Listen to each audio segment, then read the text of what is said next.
Give me your scooter now. Oh my God. Give me your scooter now. No. Give me your scooter now. Give me a ride. No. Yes, you're gonna take me for a ride.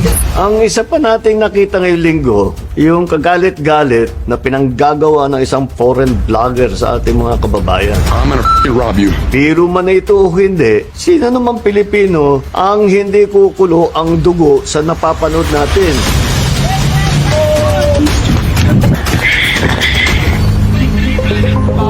Nakakalungkot dahil ito isang naging bahagi na ng social media na nagkakaroon ng mga vlogger na nanggugulo lang, nang aasar lang, nang buwisit lang, nang babastos lang para makakuha ng mga viewers. Huwag tayong sasama dyan sa ganyang klaseng ugali. Hindi naman ganyan ang ugaling Pilipino. Asahan ninyo yung mga gumagawa ng ganyan na hindi natin pababayaan na patuloy nilang ginagawa. Tapos na po ang mga dayuhan, nakali na lang, kaya na lang napastangin ang mga Pilipino.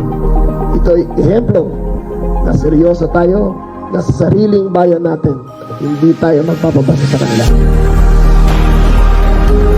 Likas na mababait ang mga Pilipino. Magalang, makapumbaba, napakahaba ng pasensya. Kaya't nakakalungkot na makitang naaabusong ganito nating katangian. Natural sa atin na matawanan lamang at hindi na palakihin ang mga ganitong klaseng pambabastos. Pero hindi nanghuhulugan na palalampasin ito ng ating pamahalaan. Dapat tayo pumalag sa mga bully. Kasama nyo ang pamahalaan para ilugar ang mga ganitong tao. Sana ay magsilbing aral ito sa mga pagtatangkang pumasok pa rito sa Pilipinas para lang hamakin at gawing katatawanan ang ating mga kababayan. Ngayong darating na mahal na araw, piliin natin ang kapayapaan. Piliin natin ang kaligtasan para sa ating mga sarili at lalo na sa ating mga pamilya. Ang bagong Pilipino ay naninindigan para sa kanyang bayan. Ang bagong Pilipino ay pumapanig sa kapayapaan at kaligtasan, lalo na sa lansangan. Magbigayan tayo, maging magpakumbaba. Mabuhay po tayong lahat